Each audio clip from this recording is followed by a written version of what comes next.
Hey folks, welcome to TMI Live, Too Much Information Live with your host Moondog, where we're going to be going over the projects and videos that are posted up this week and get your input on new projects that are coming up, as well as talk about things that pique my interest during the week. And we have a special guest today, which I'll be introducing later on in the show. But this episode, we're going to be talking about, well, she wants to talk about crypto. I give all my guests an opportunity to pick a topic that we'd like to focus on, and she picked both crypto and cinema. So what do they have in common? We'll find out.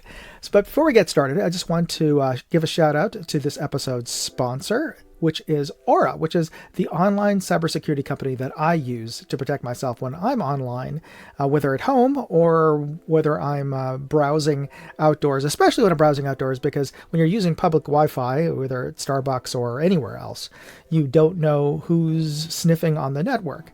And to protect yourself, one of the most common apps that you can use is a VPN, a virtual private network. Well, there's other companies out there that offer VPN, and there's other companies out there that offer other protective services like spam blockers, fraud alerts, and the other companies that can get you off of data broker lists so that you don't get spam and robocalls. Well, there is a company out there, which I use, which is Aura, and you can see here the QR code and the link, that bundles all of these services into one service. So if you sign up for Aura, you get all of those features. And also, you get $1 million in identity theft insurance. And so, for heaven forbid, somebody actually tries to fake and open up an account under your name, well, that's a pain in the ass. It's a hassle to get all that stuff straightened out. And yeah, you can use you'll probably have to use lawyers and other companies and services to help you do that. But it's not for free. Just hiring a lawyer, they work by the hour, by the minute. So if you have $1 million in identity theft insurance, that helps you cover the costs of in the worst case scenario. But that's what any insurance is. But the point is, if you sign up for Aura, you get that bundled included with all of that. So you got spam blockers, you've got VPN, you've got data removal service, so I'm getting you off of mailing lists. And that for me, that was the biggest service that they've ever emerged to me, because when I signed up for them, I got off of almost like 30 different data brokers, and they keep on requesting, because you know what? That's what I found out is that, you can get yourself off of data broker lists, and there's hundreds of data brokers out there, but after a while, there's nothing to stop them from, like 6 months later, to finding your information somewhere else on the dark web or even on public record and adding you back into your database. Well, Aura will keep on requesting keeping your name off of their database list. So you can sign up for free at aura.com/moondog, and you can see the link there. And I will post up the link in the chat right now. Let me just post that as a chat, and you can just use that link. You'll get 14 days free. Try them out. If you don't like them, you don't have to keep using them. Just try them out. Let me know how that worked for you. All right. Okay, so let's start in with the word of the week, the brand of the week, and this one, their logo is this. Let me bring this up here. So all you have to do, for those of you who are in the chat right now, and if you're just listening and you're not typing in, well, you could win. You can get a chance to win. Let me just pull up our prizes. Oh, they're right next to me. So the grand prize today, since we're going to be talking about crypto. Well, this is a coin. This is a challenge coin that you could win, and this is the grand prize today. It is from Osite, and this is the special edition challenge coin that they gave out at SHOT Show to the attendees of the premiere lecture show presentation for the new Osite S and the new Osite X. So only the people who attended could get one of these, and so I got one of these for you. You can have it to the grand winner. Plus, there's going to be 3 other winners who will also get a chance to get a special edition SHOT Show patch from 511. So we're going to have 4. I'm going to draw 4 winners today. So all you have to do is type in the chat section right now the name of this. I'm going to bring this up of this brand. You see their logo here. And if you know who this is, and I'll give you some additional clues during the rest of the show, but if you know who this is, type in hashtag and the name of this brand. And in this case, you don't have to type in a capital letter, just all lowercase. And and we'll draw the winner at the end of the show. And if you are to claim it, all you have to do is send me if you're the winner, send me your email. Send me your mailing address, and I'll mail out the prize to you. All right. Let's move on to the new videos that I posted last week. So this week I posted up a review, and I believe it was Jesse who asked the question here earlier. Bro, have you reviewed the CV Life Bear Power 5 to 25 by 50? Well, yes and no. It's actually it's a 56 millimeter objective lens scope. But yes, I did review it. I posted up the review of it. And here, let me share the short with you guys here. Let me just turn off our background music, and I will play this short for you. We're looking through the Eagle Blaze at the peak of Mount Davidson, 1,400 yards away.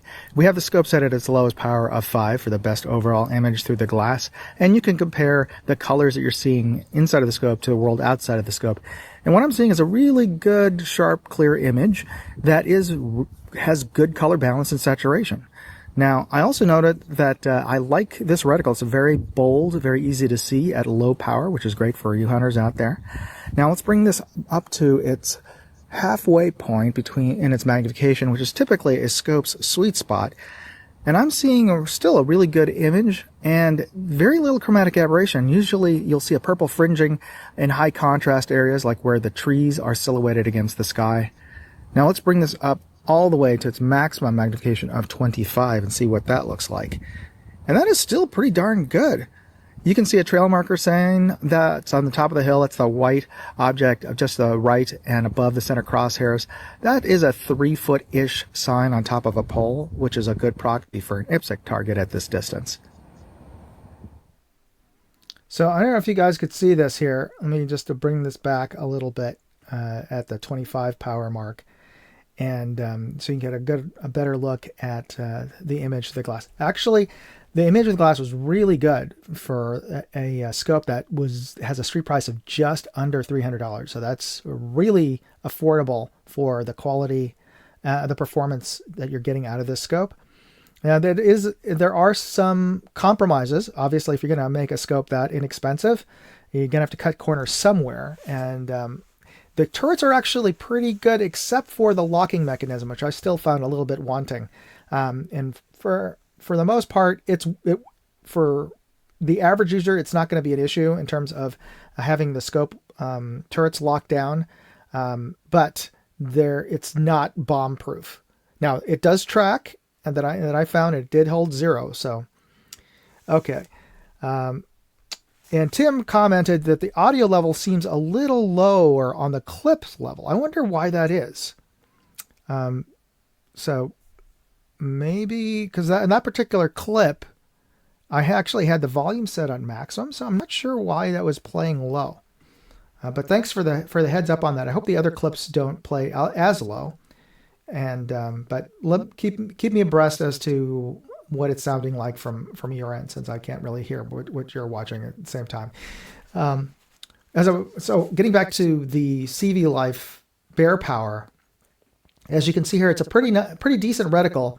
Nice Christmas tree. This is an MOA though, so I don't know if they're going to be coming out with a Milrad version anytime soon, but their initial release is as an MOA.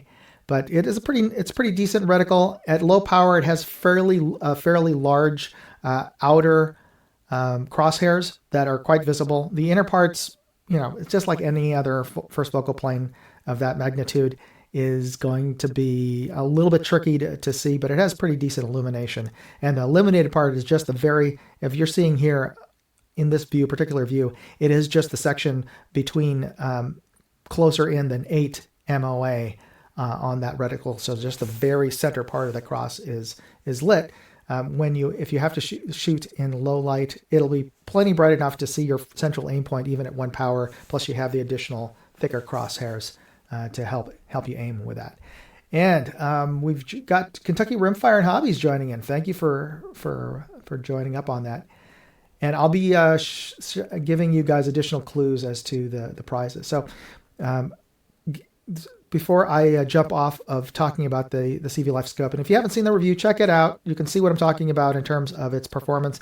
This is, as they claim, Japanese ED glass, which for the price $300, yeah, that's I don't know if there are other Japanese ED glass scopes out there that are at that price or less. Please let me know, because as far as I know, I haven't run across one that is that cheap or inexpensive. And it's pretty decent in terms of the view I was seeing. Very little chromatic aberration. Low light performance was kind of meh. So that's again, you're going to have compromises. And if you're going to be using it for twilight, yeah, it's going to be a bit challenging. But otherwise, it is surprisingly good for the price. All right, so let's get back to talking about the videos that are coming up. So from the cheapest Japanese glass scope that I could find to the most expensive, which is a video of my booth visit, the second part of the booth visit at March Scopes at SHOT Show, where they showed off the prototype of their newest PRS specific scope. They designed this scope specifically for PRS shooters, and it's got a first focal plane. It has a new reticle that was designed by a competition PRS shooter. And pretty cool is that if you're seeing here, if you notice on the turret heads, the sort of gray on silver band on the bottom, which you might think, oh well, that's the visibility could be a little more high vis. But here's the reason why they did that is because they made it not entirely black. They made it a little bit gray. That's so that you could write on it. They designed that silver band to be writable with dry erase markers, so you can make your own markings. And because they found that competition shooters would wrap tape around their turrets just to make the markings of where the distances to their targets. So they designed these turrets to be writable. That's pretty cool. That's a pretty bright idea as far as I was concerned. But as I was saying earlier, this is a very expensive scope, as all our March scopes. The street price is I think it's like 4,600 or something like that, or 4,800. I forget what they mentioned in the video, but they do mention it in the video, and that was their MSRP price, which is, not in my budget, but hey, maybe it's in your budget. But just wanted to give you a look at what a really expensive, I'm sure they're more expensive scopes out there. Probably they're like, some super bougie, rare, high performance European scope out there that's like 10 grand or something, maybe. I don't know. But this is anything above $1,000 to me is an expensive scope, and this one is over $4,000. So yeah, not something I'm going to be buying anytime soon. But for those of you who can, hey, more power to you. All right, and this week has been very busy for me. So I put out 3 videos this week. Part of it is because CV Life really wanted to get their video up sooner than later, so I squeezed it in there. I usually don't do more than 2 videos a week on my Moondog 2A channel. Usually I'll post up something on a Saturday and something on a Sunday, because the algorithm says that those are the 2 days that you guys are most likely to watch my video. So I'll usually post up 1 video on either of those days. And usually I'll only post 1 video a week, but because I have so much footage, so much content that I shot at SHOT Show, I could practically go an entire year or half a year with just videos from booth visits. So I've been trying to get add in at least a video from SHOT Show every week. So that's the reason why I'm posting up 2 videos this week, or in this case, 3 videos. So getting back to that booth visit, I went to Arkin, where they were showing off. Oh, of course, they have their scopes, which are great scopes for long range, by the way. But what I really wanted to show this year at SHOT Show was their newest design, their new Outlier. This is a micro receiver, micro action rifle. And the reason why it's called a micro action, if you could see that sort of brownish, lighter gray section that has their logo for the Outliers is their competition rifle brand. Well, if you could see in the throat lever there, just ahead of the throat lever is sort of the browner gray piece there that would just be like the ring around your bolt. Well, actually, that is the action. As far as the ATF is concerned, that's the entire action of the rifle. Can you believe that? That little 1-inch band has the serial number, and that is what you will register. And the rest of the rifle is totally modular. The barrel, the chassis, in fact, it's all held together by the chassis and the Picatinny rail on top. That's where it gets most of its rigidity. The chassis is connected to the barrel, and the barrel is connected to the pick rail, and all of that is connected through the micro action and the bolt, and that's all. It's all together, and it's super stiff, at least as far as I could tell. And the barrel that they have on there is their special backdraft barrel, where practically the entire length of the barrel is the suppressor. So it was super quiet at the range. So yeah, this thing is pretty darn cool. And also because it is such a small action, very light but you know, you're gonna make up for that lightweight with your scope and the chassis anyway. So yeah, but it is, because it's smaller, it's lighter. So and they won the most innovative product at SHOT Show this year. So that's why, because it's their little micro action chassis. And I'll share a little video of that booth visit here, a little short. Item. This is like a 6P320, right? Firing mechanism. Yeah. This has serial. That's it. This is your action. Okay. There's no more action after that. That's it. So there's 3 massive bolts that hold this all together, and it's bolted in inside of the oven. Look how stiff this is. This is super stiff. What it's doing. So you loosen up Picatinny rail, take it off with an Allen wrench, loosen up 3 bolts, put any caliber you want, and you have the same trigger, same bolt, same scope. No problem at all. Weight is. So that's what they were saying, and that is Bobby. He's the designer of the micro action here, and you can, because everything is so modular. As I was saying, he was saying you could just swap out the barrel and swap out the bolt, and you can rock another caliber. So yeah, very innovative. All right. So that's all. That was just Moondog 2A, and in Moondog Reviews, my gadget channel, I posted up a review of the Phoenix SW05R, which is a wearable. I got one right here. This one actually is the one I have in the video. This is a wearable EDC. It's a clip-on, and it has a really big clip. And I still haven't found. I gotta find out from Phoenix why they designed it to have the sort of the split clip on here. I'm sure there's a specific reason for why they split the clip, but it's a very broad clip. It's meant to be clipped onto your lapel or your hat brim, or even if you have a bandana, you can, as I was mentioning in my video, you could turn it into a headlamp because it has a rotating, there we go. It has a rotating emitter head on the top. So it rotates more than 200 degrees. And it has white light and red light, and it only has a maximum output of 150 lumens, which doesn't sound all that bright, considering, you know, I run an Arcfeld Pro, which is over 1,000 lumens. But because it's meant to be close up, it is plenty bright, especially if you're going to be using this as a headlamp or as a work lamp, or a clip-on lamp, and you're going to be manipulating things that are, you know, about arm's length distance or less. You don't want anything too bright anyway. So 150 is plenty bright, probably even too bright for like reading maps or what have you, or if you're going to be running red for night use. So yeah, really good. Anyway, so I posted up a video of that, and I'll share a little short from that video review. This is the Phoenix SW05R. A lightweight, wearable EDC that is more practical and useful with 150 lumens than most EDC flashlights are with 1,000. We're taking a look at the beam pattern at a door 10 feet away, and this is in low mode, medium, and high. And we can see a hot spot about 6 feet wide at this distance, very gradual into the spill. And let's put this into red light mode and signal mode.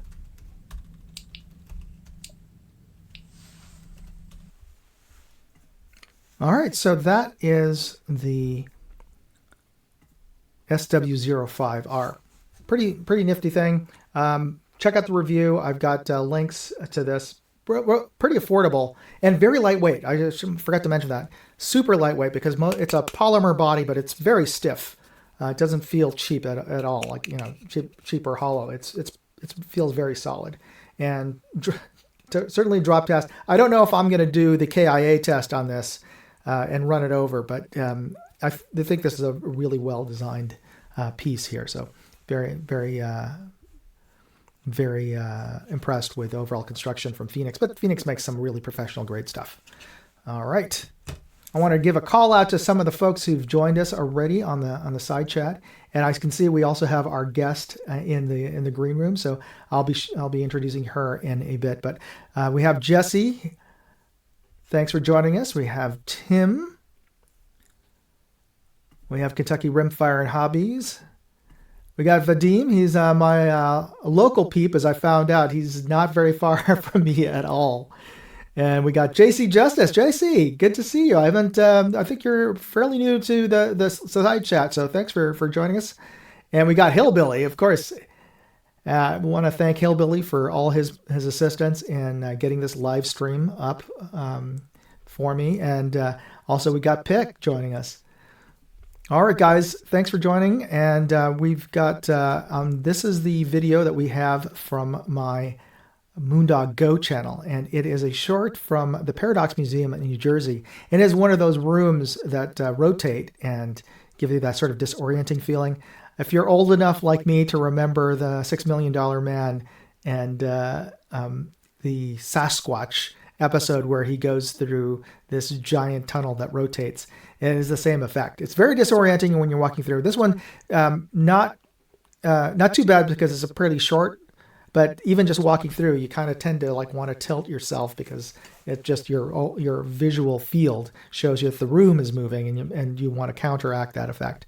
And if anybody's been to Universal Studios for the while, they used to have that you could drive through that tunnel, which actually was the tunnel that was used for the $6 Million Man TV series. But that's one of the many visual illusions that you can take part in and experience when you go to the Paradox Museum at the American Dream Mall in New Jersey Meadowlands.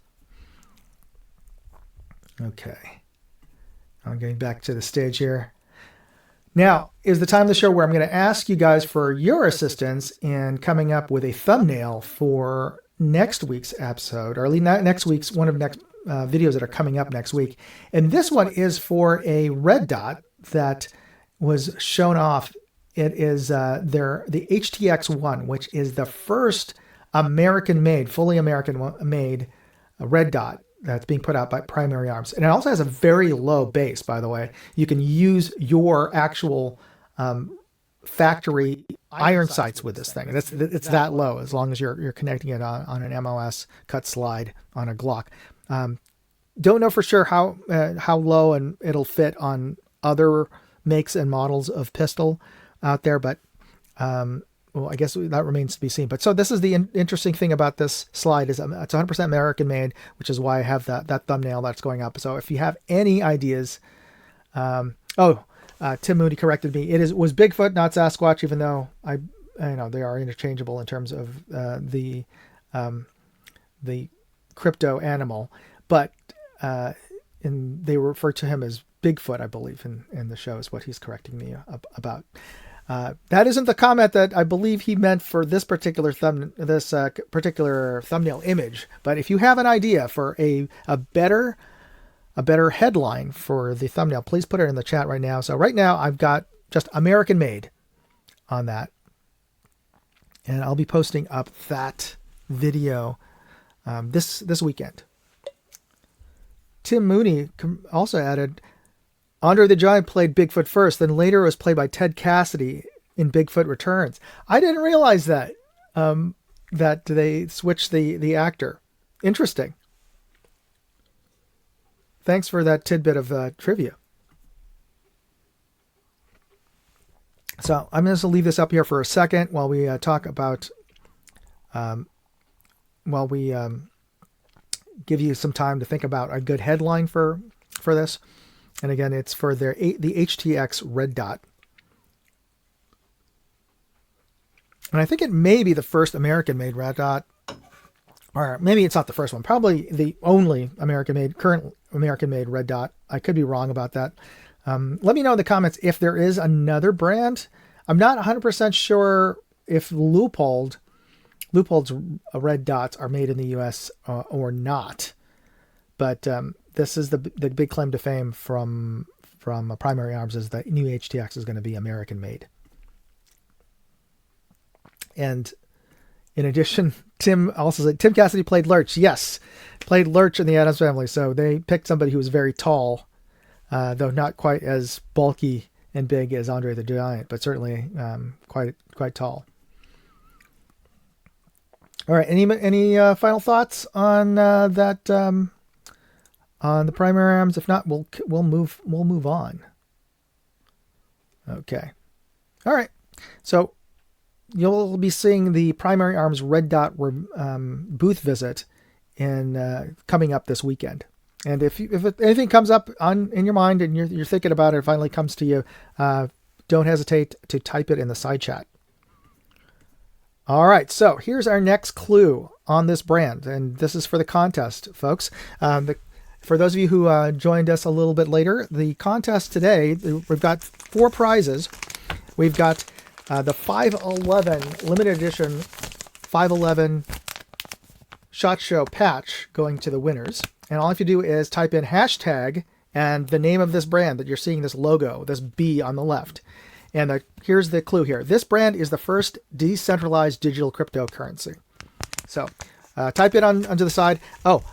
Pick, you don't have to put a capital letter, by the way. It's just use all lowercase for this particular magic word, or the magic brand word. So just use a lowercase for all that. I'm not 100% sure. Let me see in the giveaway tool seems to have picked up two entries so far. Let me see if anybody else has typed anything with a hashtag earlier. So it may not matter whether or not you're using upper or lowercase, but well, who knows? We'll see. But also considering the subject matter that we're going to be talking about today, the special prize today is going to be a challenge coin. This is a special collector's edition challenge coin from SHOT Show, put out by Osite, which is a rechargeable red dot sight from Olight. And this was only available to media attendees of the presentation where they did the big launch of the new Osite S model and X model. So only the attendees got these special promos. So I'm giving away one of them to a winner today. So if you type in hashtag and the name of this brand, you could be eligible to win this. And I'll mail it to you. So you just the winner just needs to send me their mailing address, and also you can see my email there on the chat. Okay. So the word of the week, the big clue and hint here, is cryptography. And cryptography, or cryptology, is the process of hiding or coding information so that only the person a message was intended for can read it. Digital currencies that utilize cryptography, digital currencies use cryptography to validate their trades and values are colloquially called crypto. Not this crypto, but the other crypto. And I want to bring a special guest today because she wanted, I gave her the option of talking about different subjects. And I thought she was going to talk just only about movies, but she also wanted to talk about crypto trading. But I have a special guest, Evelyn Brady. And she is a serial entrepreneur, producer of numerous advertising campaigns over the past 20 years with big national advertising agencies. Is how I got to know her. And she's also the co-founder of the World Trailer Awards, the Golden Trailer Awards. And if for those of you who watch my show on the regular, 2 weeks ago we had her sister and also co-founder of the Golden Trailer Awards, Monica Brady. Well, this is Evelyn Brady, my longtime friend, and I'd like to introduce her to you today. So, Evie, how are you? Hey, Tom. How are you? Very good. So, Good to see where you. where can where can I where are you calling you? Are you bringing in I'm in coming in Franklin, with us from? Tennessee right now. Tennessee. Excellent. So, I'd Tennessee, like and to it's about introduce. an 80-degree day out here, so it's No, beautiful. really? Hmm. Okay, well that's going to change soon because it is downpouring right now outside here in San Francisco, which means this weather is coming over to you in like the next 48 hours or so. Sad but true. I can already see that on the weekend, so it looks Yeah, horrible. I don't know if you're going to get if folks out there are going to get snow or what. Here we go. Very, So very wet. Pick is saying the audio is still low, and I don't know what's causing this. I'm trying to see if I can find out. Is that just overall, or Pick, or is that just my voice, or is it Evelyn's voice that's low? Okay, so Evelyn's voice level is okay. My voice level is low. So And you let me got the just fancy check. mic. I know. So I'm going to bring this up a bit, and yeah, I can see where he's saying here. It's just it's saying it's a low. Hmm. Automatically, maybe I'll just put automatically adjust mic volume. Is that any better or not? Okay, she's 3 times better. Um, I'm going to I'm going to disconnect and reconnect my microphone here. So hopefully,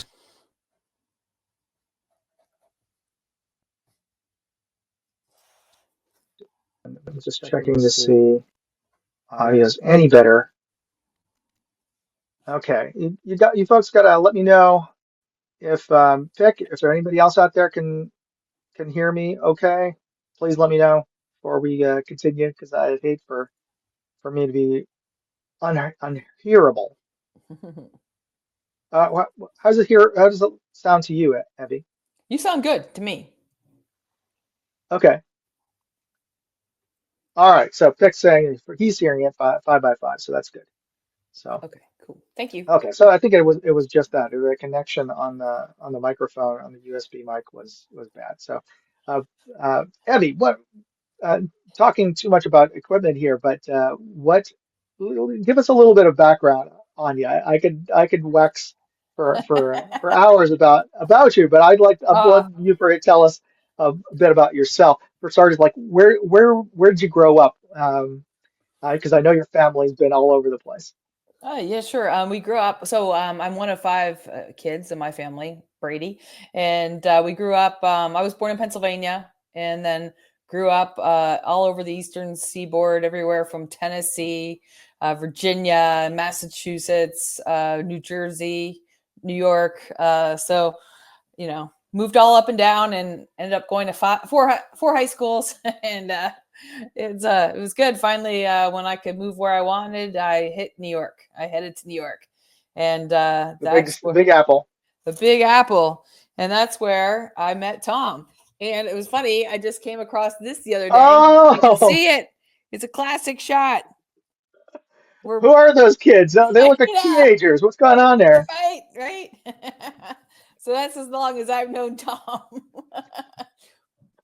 We were a lot thinner back then. Oh yeah, yeah. But it's just, if you didn't catch my last episode, for Lent, I'm giving up breakfast to try to lose some weight, That's good. doing that Intermittent intermittent fasting. fasting. Yeah, There exactly. you You go. got it. I got the app. It bings at me a lot because I haven't been. Which one, the fasting app or the Yes, it's like Hollow? called 16:8 or something like that, and Okay. I haven't been keeping up with it. It bings at me. I ignore it. But So yeah, I so kind of yeah. tell. Yeah, I'm sorry. Before we got sidetracked by weight loss apps. So that when was that photo taken? Do you remember? It must have been, I'd say 92, 93, something like that. I believe it would have been right around then because that makes sense. And Tom and I met through a school friend of mine who sitting around in Michigan. I went to a college called Hillsdale College, and there was another kid, John Yeska, and we would always talk about moving to New York. And crappy rainy days in Michigan, we would Bless his soul. Yeah.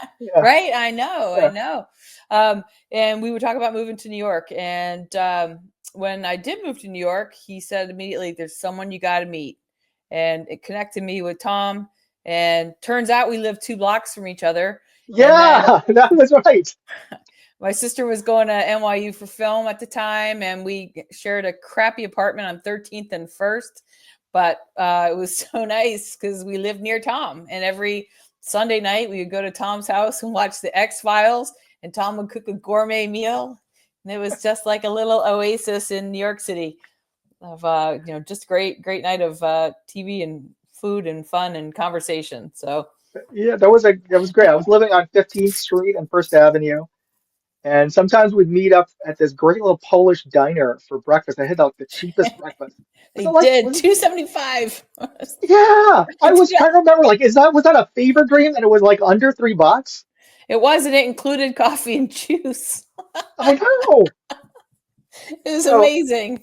yeah, it was the glory. So, folks, especially since we're surviving Biden inflation and everything else. Back in the day, New York has always been known for being an expensive place, but if you live there, you can find the places that are super cheap. So, yeah, we had like a full egg and bacon and what is that? What was that? That side was like boiled wheat or something. Oh God, I don't Um, remember that, but they definitely, you got the yeah, potatoes with that too. I mean, it was the full on. It was full on breakfast awesome. for 279. Yes, it was crazy.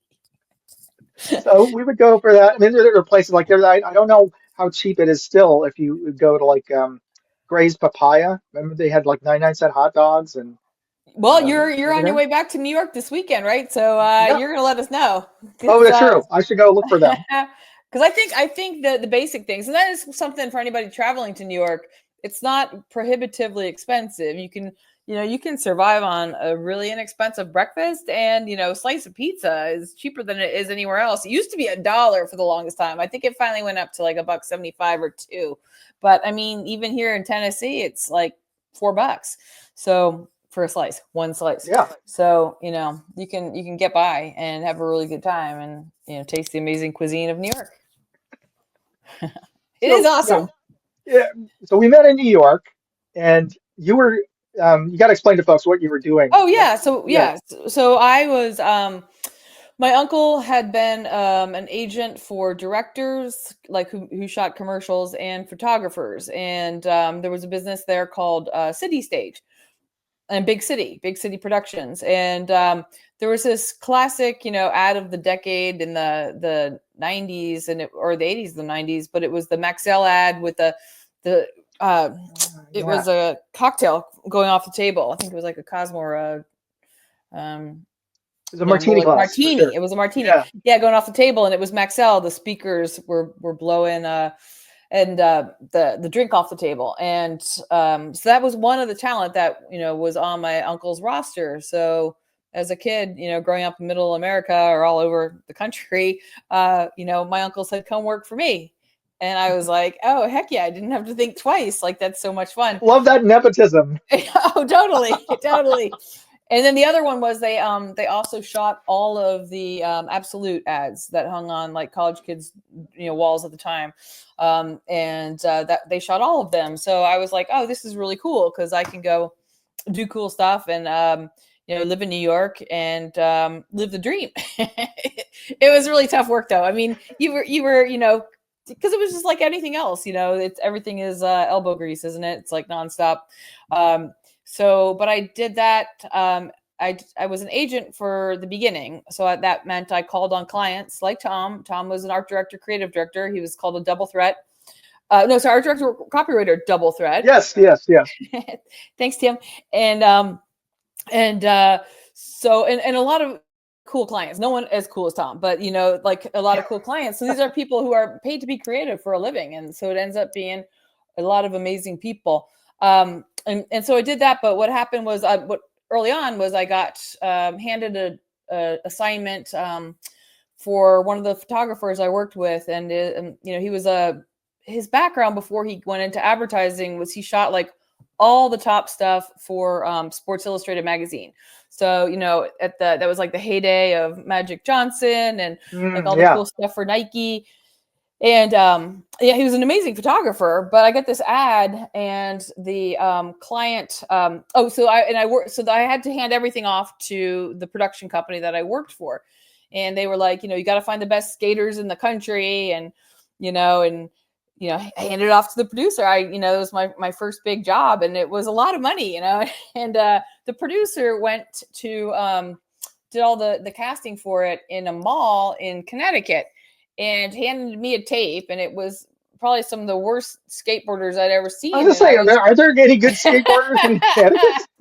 And I was embarrassed, and I had to bring it to BBDO, and I said, look, guys, here's what my agency did. Give me 48 hours. I will find you the best skaters in the country.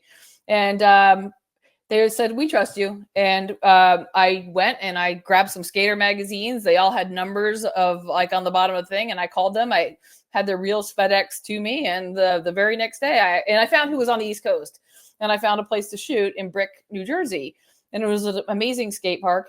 And I went back to the agency and I said, here are 3. They're all available. And, at the time they would work for $500. Agency's like, wow. That's a lot of money back then. Right. And they were amazing. And so they said, yeah, great. Thank you. And the shoot went amazing. And it was a Mountain Dew ad, and the skaters were shot upside down and they hung on the ceilings of 7-Elevens. And so it was really sweet ads, and they had to be great. And they did turn out well. So it kind of got me from, being in the job of sales to producing, which is something that I really love to do.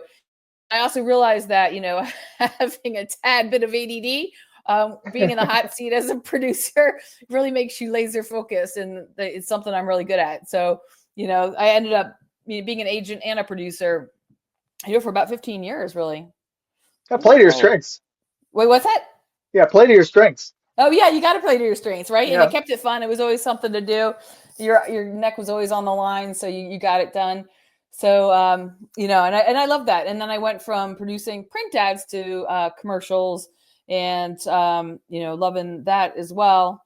And the thing was, many people go into producing and they produce high budget jobs, and that really wasn't stuff that was fun for me, because to me, producing is not throwing money at a situation and just kind of getting what you get. Like anybody could do that. But to me, it was working with a budget where like we have $400,000 and we need to shoot 20 commercials. That I could do, and I could make them look really amazing. And which project was that? It was for it's for a company that ended up selling for $3 billion. It was a cable company out of the Midwest in 3 states. But I made it was profitable for the agency. So I actually would have to look up the name of it. 40 spots. That was impressive just hearing 40 spots. 20 spots. But 20 still, spots. like wow, that's a lot. Yeah, and they were great, and it included all the talent and everything, and all the usage and the music and editing. It was awesome. But I mean, that's the stuff I could do, and that stuff comes naturally to me. But so I really enjoy doing that. And then, like Tom mentioned, Monica and I co-founded the Golden Trailer Awards in 1999 when we were looking to find an editor to cut our trailer for the movie that we still have to shoot. And so the thing was, we wanted the best, and when we couldn't find the best because it was just impossible to figure out who was doing the great work, we started talking to some of the distribution companies, and I don't want to say Miramax because now it's like a bad thing to say, but we went to Stephen Woolley first, who produced The Crying Game, and he said, yes, I'll be on board. And then we went to Miramax second, and Miramax said, we will give you our top marketing person. And it was when Quentin Tarantino came on board in our first year back in 1999 that we got written up and coverage all over the world, BBC Worldwide, NPR, you name it. We got picked up, and it was global. It was a really cool thing. And then the show just, started picking up momentum and heading into our 25th year. So, this is exciting. Tom's gonna have to do a ticket giveaway for your viewers. Oh yeah, absolutely. Once you get those tickets set up. Yeah. And, one of the things is that's come up is that we often you guys often started doing sort of parodies or at least mashups of the upcoming summer blockbuster is as the promo image for the Golden Trailer Awards. Hmm. And you actually emailed me and asked me which of the upcoming big blockbusters coming up Yes. this year I thought might be a good fit for creating into a poster. So I wanted to toss this out to the viewers out there. Which of these movies do you think is going to be the big movie this year? So I'm going to add this to the stage. This is from Screen Rant, the Screen Rant website. Cool. Hopefully, if I can buy from. Um, let me see here if I can add this. There we go. There we go. Add this to the stage, and let me go to the top of the page here. So their list of the top 10 biggest movies coming out this summer are going to be number 10, Thunderbolts from Marvel, Hmm. and the Smurfs movie, which, okay, I guess is blockbuster. It's firmly in the kids and the Gen X nostalgia crowd, I suppose. Yeah, I don't really see that as a movie that would be aligned with Golden Trailers, just only because it tends to be a lot of drinking around our event, and if this caters to kids, we kind of keep them Yeah, separate. oh, yeah, So. yeah. So probably not going to be doing that. And we have Tom Cruise hanging from something dangerous. Mission Impossible. Mission Impossible, the poster I pulled up before hopping on here because I knew you were going to throw it out, so I wanted to get a look. It was a close up of Tom Cruise's face. So usually, just so you guys know, is we have a trophy with it's very iconic kind of deco kitschy looking trophy, and we usually like incorporate that and somebody's holding it in the poster or it's hidden somewhere. So the Mission Impossible Final Reckoning is a close-up of Tom Cruise's face, so unless there's another movie poster, that one might be hard unless it's a glimpse in Yeah, his eye. It could be stuck anywhere. But uh yeah. So yeah, unless we have another promotional still like this one where I could put Tom Cruise hanging from a giant trophy, I don't know how that's going to work for that particular movie. So that may be out of the running entirely. We have Freaky Friday, which I didn't even know they were making a sequel to this. well, isn't it a Freak, quad quit? I mean, isn't this the fourth one? I read into is it. it? This is the fourth one. Is it? Is it? Yes. I didn't even know there was a sequel to the Lindsay Lohan, which was a remake version. And F1 is coming out, the So, Brad and Pitt that's vehicle. Apple's summer release, which is Ah, okay. interesting because they had Fly Me to the Moon, which I thought was great last summer. I loved it. I thought it was really funny. Such a good movie. I didn't get through Argyle, but it had great trailers. Then we have number 5, Naked Gun, which for was a great comedy film, the original one with um, Leslie Leslie Nielsen. Nielsen, yeah, and then Liam Neeson's taken over his part.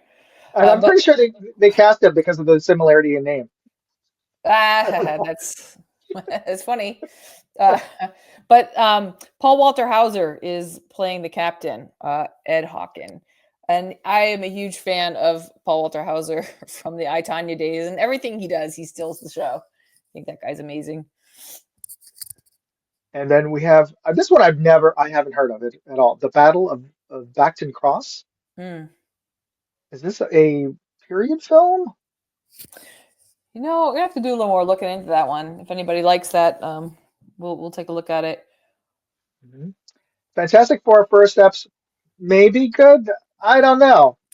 The trailer that I saw was you know I thought was had some potential. I'm not entirely 100% behind Pedro Pascal as Mr. Fantastic, but But he's a great I'm a actor. Pedro fan, but I don't know I'm a about the role. I'm a yeah I'm a Pedro fan, but I didn't buy him as Mr. Fantastic. Then again, I didn't buy John why am I blanking his last name from The Office.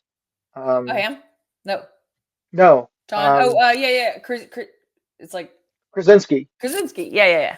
Yeah, I didn't buy him as Mr. Fantastic, and well, there were so many other issues with Multiverse of Madness, not least of which was his casting. But yeah, I didn't buy him as the smartest man in the world.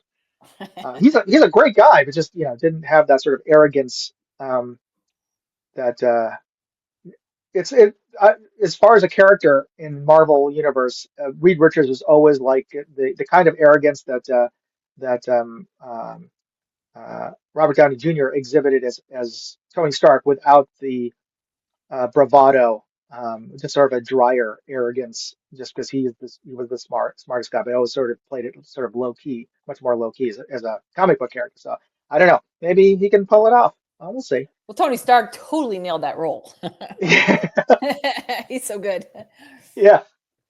I'm And a I can't Downey believe Jr. they're I like coming Tony Stark. back with another Jurassic Park movie. Yeah. Hmm. Well, Okay. I was reading the article here, and it's funny that they all do well. They all hit that $1 billion mark, or they do very well for the studio. I guess you figure I was always thought they were so expensive from the CGI standpoint and their special effects, but and the last two I was a little underwhelmed with. Everybody was saying it's actually pretty good, and I'm like, and I saw it and was like, oh, it wasn't that You gave him your money though, so they'll keep coming back. good. This could be cool if he's sitting right by a little trophy. Yes, so Superman, this still is perfect. Just replace Crypto, or maybe if we could find a shot with Crypto and have Crypto carrying it. I don't know There you in his go. in his teeth. But yeah, that was the first thing that came to mind as well. Like, yeah, we just replace Crypto with the trophy, and we're done. I'm all about crypto. So, okay. Oh, that's true. That as well. So I want to bring up a couple of these since I was looking at the screens. I wasn't looking at the comments, but I wanted to just highlight some of the comments that have been in the chat. Oh, awesome. And Hillbilly says kids like dinosaurs. This is true, but yeah, our target market is going to be adults, so very very much so. Tim says, spoiler, they don't use real dinosaurs. No, why did you spoil it? No. And Tim Moon says the Fantastic Four curse. Yeah, all of them have been pretty bad. All of the Fantastic Four movies. I mean, maybe we stay Um, away for it for that reason. You know, yeah, if so it doesn't look good. we'll see. I do like the fact that they set it in the 50s, or at least in a sort of a version of the 50s, because to stay true to the origin story and without having to redo it like they did in the last reboot or attempted reboot. Um, it's so set in the Cold War that it doesn't make sense to not to do it unless you're gonna have recast the big baddies as the Chinese or something. I don't know. Anyway, Yeah, it's kind of good that I think to keep it in the 60s because it keeps it fresh, or the 50s or 60s. It does keep it mhm. fresh. It's different than other stuff. Films that are coming out. You know. Pick says, you know you're old if you know the Smurfs. This is true.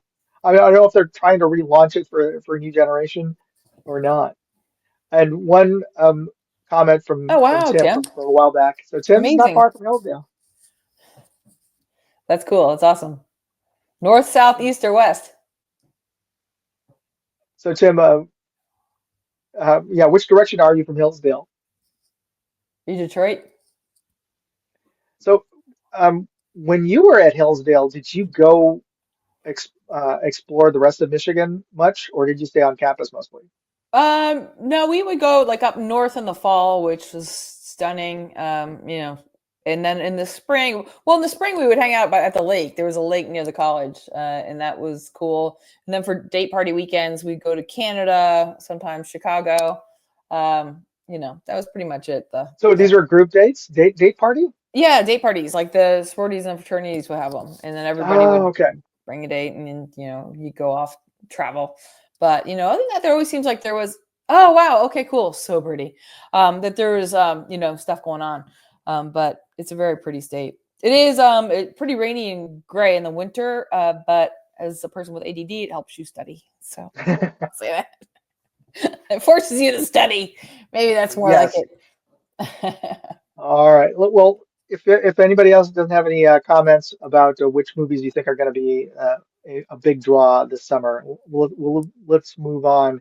Uh, Before we move Ooh, away from cinema, though, I just wanted to share a couple of photos from this one was from a while back. So was this 2005? I forget him Wow. now. Yes. Very good. It would Yeah. have been right around then. Yep. So this 2005. might have been the first year that you had it at the Orpheum Theater in Los Angeles. Oh, we were And there year 4, Tom.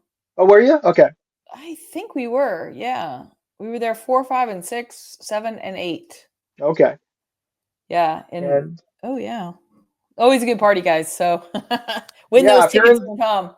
yeah, if you're in LA this May, mark the date. Come out May to 29th, Thursday, yeah, May 29th. It's a Thursday. Okay, thank you, Tim. It's the Thursday right after Memorial Day. right on. And I don't know if you got a chance to see the thumbnail. So I picked.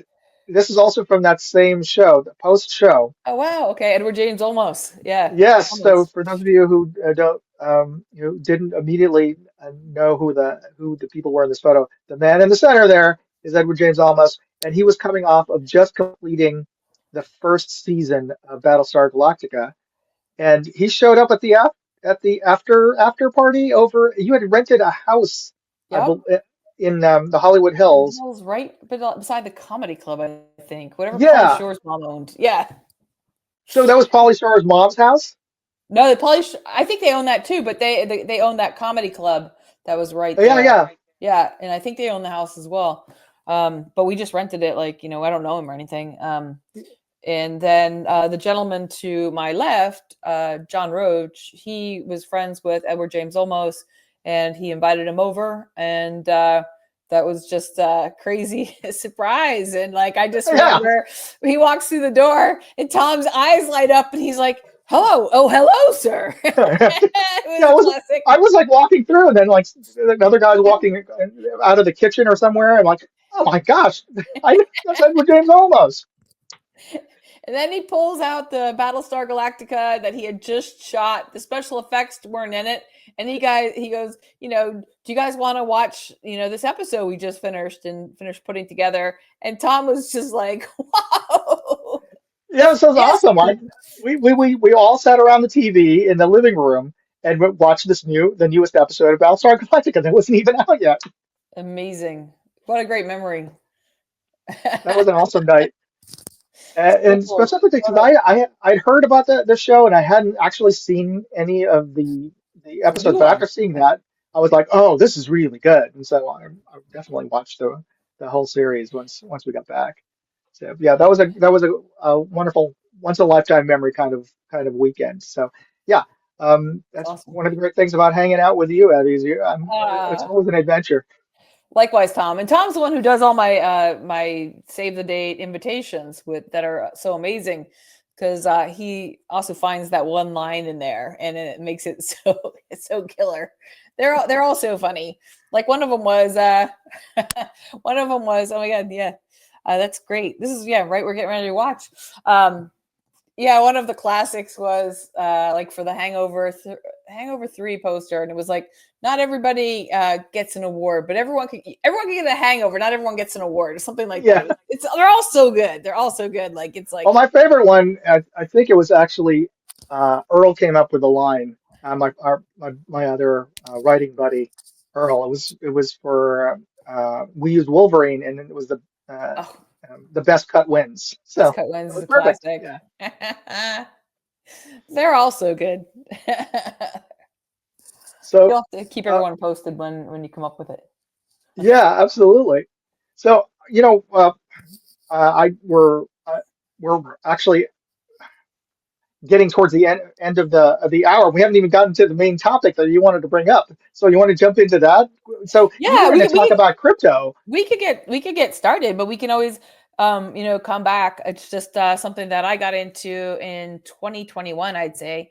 And I just see Monica and I were joking about we wanted to do a show for crypto for people who have no idea anything about crypto. And because I think that it's what's going to be beneficial is that everybody starts getting into it. And I'm not into Bitcoin because I have a lot of friends who kill me for saying I think it's a Ponzi scheme, but the rest of the crypto is the way forward because it's completely different. And there's a lot of reasons for that, which is probably too much to get into right now. But the favorites for me are like the ones I see taking over the financial system, or XRP, which is the crypto, Ripple's the company. but I see them replacing the SWIFT system, which is an outdated banking system that's been around since I think the 50s or 60s. And what that is when you send something via SWIFT, like say you're trying to send money from England to here, that transfer money, the fastest way to do that is still get on a plane and bring over cash, because if you send it via the bank, it takes 5 to 7 business days. And not only that, it costs a lot of money, and so the replacement is Well, XRP. they have to feed the monkey that runs the generator that runs the telex machine, right? Right. I think it's just that they never bothered. They're making such a fortune. And that's all, it comes out of, us. It's like, if you're sending money and they're taking $30, I mean, that's, money that comes, out of your hide. But, the fact that XRP would charge a fraction of a cent, we're talking like 4 zeros and, nothing. So it's essentially free and it's instant in 3 to 5 seconds. So, I mean, I just see that as like, if you could get into something like that, which is currently I think 222, and I jumped on here. I don't watch it that closely because I think that's the thing, is crypto is a rocket ride. It's up and down all the time. It bounces, and if you can't handle that, then you shouldn't get into it. But if you can, like, I know that for me, like, the stock market was never a thing for me. Maybe it's a short attention span thing, but I feel that everything's stacked against you. If you get somebody to manage money for you, the next thing you know, they're looking at you like you're crazy if you make a suggestion. You're like, wait a minute, I think I have my own best interest at heart.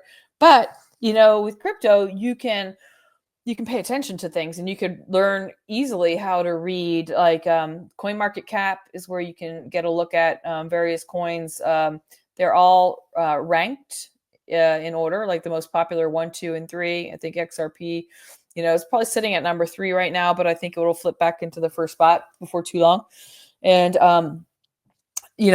like I keep charts and I keep records on things that I'm tracking, and they bounce all over the place. So you just got to roll with it and be cool with it. But they have their rankings and they have their supply, their circulating supply. These are things that you'll end up looking for.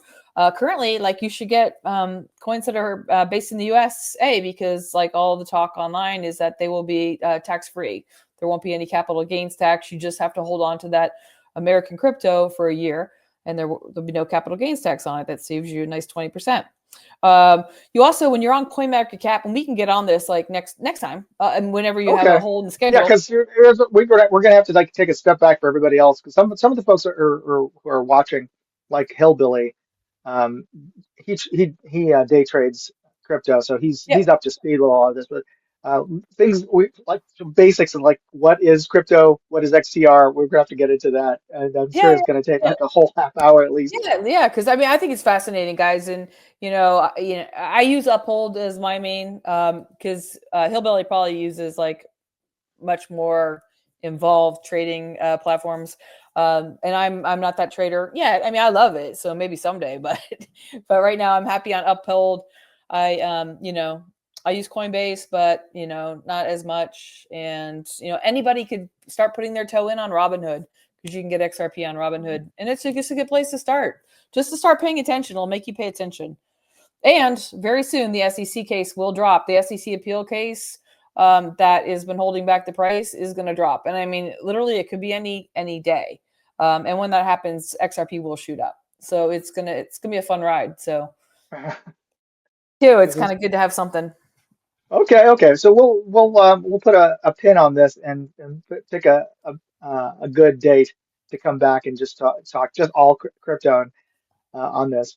So while you're here, though, I would love to get you involved in picking a winner for the contest that we have today. So let's just jump into that. Pressure, I feel. So no worries. So this is for everybody else out there. This is the final clue to winning our prizes, which is our challenge coin and our 511. And I picked this one because of the topic, which we kind of we give you a little taste about. This is a slot machine, and it's the special limited edition SHOT Show 511 patch. So the clue here is that this brand, which if you don't already know from us talking about it, about Bitcoin, the cryptocurrency was invented in 2008 by an unknown entity. at least not 100% DARPA. revealed. DARPA. Under this, yeah, probably Fed. Uh, CIA. yeah, Satoshi Nakamoto, which is almost too clever for a government op, but anyway. It is the most widely traded and held cryptocurrency, and as I mentioned earlier, was the first official, or at least the most widely held out there. So put in your hashtag and the name of this cryptocurrency, all in lowercase, or maybe it doesn't matter. I don't know. Tell me, Hillbilly, did you find that you have to do a did you have to do it all in upper and lower caps, or does the giveaway tool does it not care? Is it not case sensitive? So I'm not sure. Perhaps Hillbilly knows the answer to that. But that is going to be the. I'm going to give you guys just a minute or two to get that in, and let me see how many. What? We only got 4 entries. Okay, so you got a 100% chance of winning. Whoever put your entries in. So Amazing. okay, all right. So and if you don't notice, it's the answer is right in the mouse type there. So oh, Hillbilly says caps don't matter. It's not case sensitive. So as long as if there are spaces um, the keyword, then their spaces do have to show up. So case upper and lower case doesn't matter. Well, that's good to know. Okay, so get in your hashtags in there. And in the meantime, I also want to point out that I have a ongoing contest till the end of this month to win this 240-watt travel charger, and I will put in the link to that contest right now. So if you go to that page, it'll give you instructions on how to enter the contest. The entry is free. All you have to do is subscribe to my travel channel, which is Moondog Go. And oh, by the way, if you haven't already, hit that like button and put a comment in. If you haven't put a comment in, it doesn't even have to be the hashtag. That also helps with the algorithm and folks finding this. And if you want to find any of the back notes, references to any of the topics that we discussed today, you'll find it on my website. And I just posted up a link to the website there as well. So get in, subscribe to Moondog Go, send me a screenshot that you have, and you'll be entered into the travel charger contest on my website, and you could win that 240-watt travel charger. Evie, is there anything you Sounds want to good. plug in particular?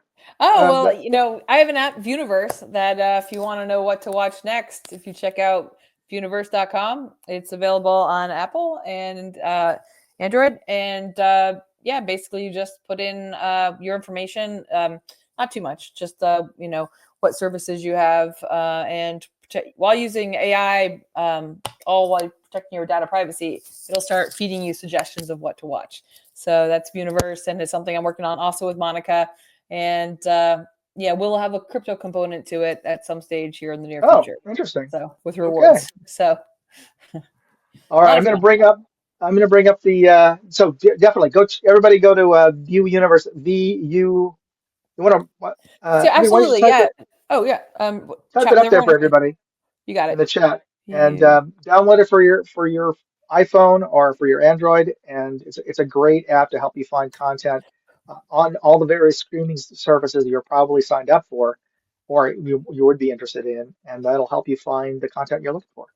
Absolutely, and So, it's free. It's free, and also at some point it'll end up you'll be making some crypto from it. So. okay. Oh, you typed it in the private chat. Oh, I'm Let me sorry. I put it wasn't. let me put it in the My public chat. apologies. It's okay. Let me find HTTPS. Oh, all the comments. I'm sorry, I was in the wrong spot. It's It's my first okay. time on Tom's show. No worries. It's all good. So I put that in there. So let me bring Cool. up the screen for the giveaway. All right. So give us a countdown, and I'll hit the draw button, and we'll see who wins. We'll start with the patches and see who wins those. So let me Okay, know. great. Countdown 5, 4, 3, 2, 1. All right. And